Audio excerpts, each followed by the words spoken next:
Et bonjour à tous! Aujourd'hui, nous allons plonger une nouvelle fois dans l'univers de Gundam Seed avec une revue complète du premier kit de la gamme Full Mechanics. D'ailleurs, petit point d'histoire, cette gamme a été conçue pour présenter certains MS à l'échelle 1 centième et de manière distincte à la gamme MG. Il ne faut pas la confondre avec la gamme Reborn 100, les fameux ressents, qui ne couvrent que les MS issus de l'UC, ni avec la gamme FM de Aibo parue en 2015. Bref, installez-vous confortablement et c'est parti pour une revue complète du Calamity Gundam.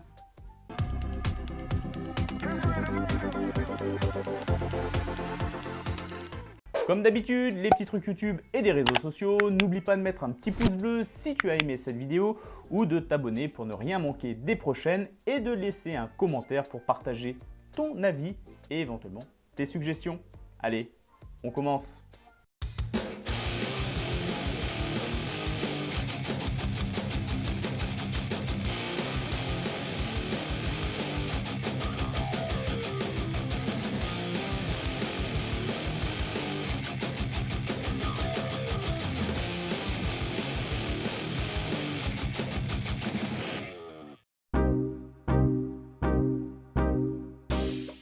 La boîte du Calamity Gundam est généreuse, un bon présage pour une maquette bien pensée. À l'intérieur, nous trouvons 16 grappes et 2 plaques de stickers. La qualité du plastique est loin d'être désagréable, nous sommes même sur quelque chose de plutôt bon. Ici, nous sommes sur un beau bleu qui peut marquer à la coupe, alors prudence. Concernant l'Undergate, comme d'habitude, on se le colle dans le baba. Concernant la notice de montage, c'est maintenant habituel, elle est traduite en anglais et les instructions sont accompagnées de l'artwork de la boîte en couverture. Elle fait 16 pages avec l'avant-dernière page, comme à l'accoutumée, dédiée au décalque. Les différentes étapes de montage s'enchaînent sans la moindre difficulté et surtout, et c'est important de le préciser, toujours avec un véritable plaisir. Avant de passer à la suite, petit rappel du matériel que j'utilise pour monter mes kits.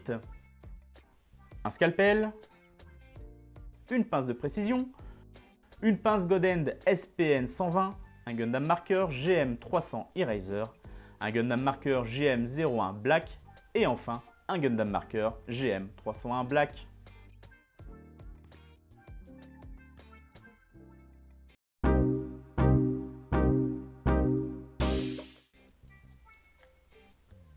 Parlons esthétisme avec ce Calamity Gundam. Ce kit a bénéficié des traitements classiques. Panel lining, pose des décalques et application d'un vernis mat pour éliminer l'aspect plastique. Concernant les décalques, les stickers, parce que oui, certains vont faire les puristes si je parle de décalques pour ces autocollants transparents.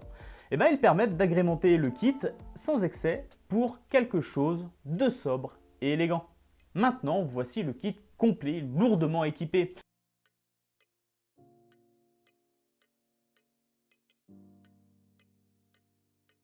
Pensez à prévoir une action base pour permettre des poses dynamiques et stabilisées.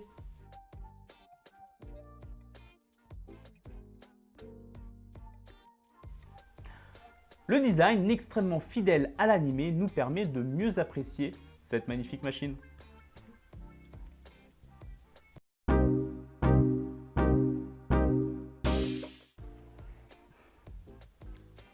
Faisons un petit tour de l'équipement de ce Calamity et c'est peu dire que ça tabasse.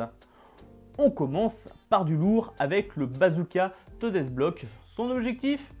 Faire des gros trous. Maintenant on passe au canon longue portée Schlag positionné sur le backpack. Bien utile pour faire encore des gros trous, mais cette fois-ci à distance. Ajoutons à ça un canon sur la poitrine, le Scylla, qui sert lui aussi à faire encore et toujours des gros trous. Et pour boucler la boucle, on termine par un bouclier sur lequel sont placés 2 canons Keffersveil. Quitte à faire des trous de tous les côtés, autant être bien équipé.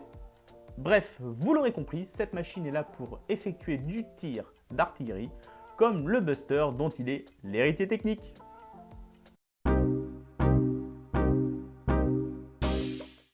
Allez, maintenant place aux articulations et voyons si notre Calamity sait tenir en place. Malgré son gabarit, le Calamity Gundam reste fluide en mouvement. Les épaules offrent une bonne amplitude malgré les armes équipées. Les coudes et genoux se plient correctement pour des poses semi-dynamiques. Les chevilles permettent un bon maintien au sol.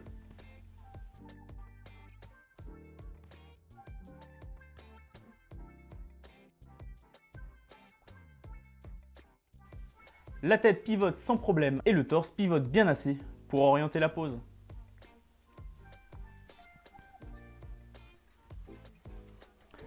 Alors certes, ce n'est pas un Full Mechanics ultra flexible, mais il est stable, il tient sur ses appuis et ça suffit amplement pour le rendre visuellement impactant. D'ailleurs, pour terminer sur la partie des articulations, surtout pour les personnes qui ne connaissent pas l'univers, contrairement au Raider ou au Forbidden, le Calamity Gundam ne possède pas de mode de transformation. Il est conçu comme une plateforme de tir lourde, non transformable. En même temps, ce n'est pas un défaut, c'est une déclaration d'intention. Le Calamity ne bouge pas, il détruit.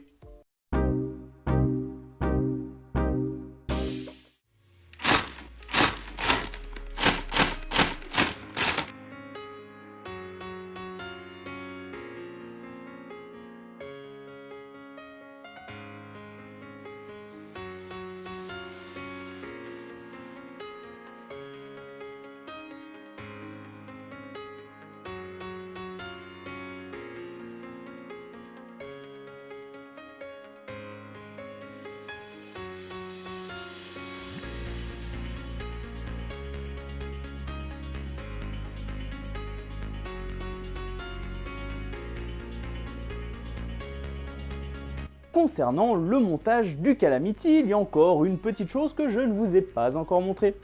En effet, il est possible de le connecter au Raider afin de reproduire des scènes de la série Gundam Seed.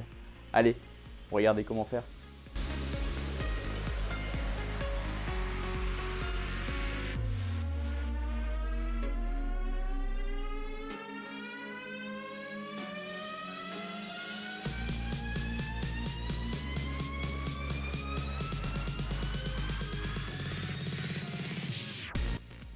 Comme indiqué dans la notice de Bandai, il est fortement recommandé d'attribuer un socle pour le Calamity afin de consolider sa position une fois installé sur le Raider.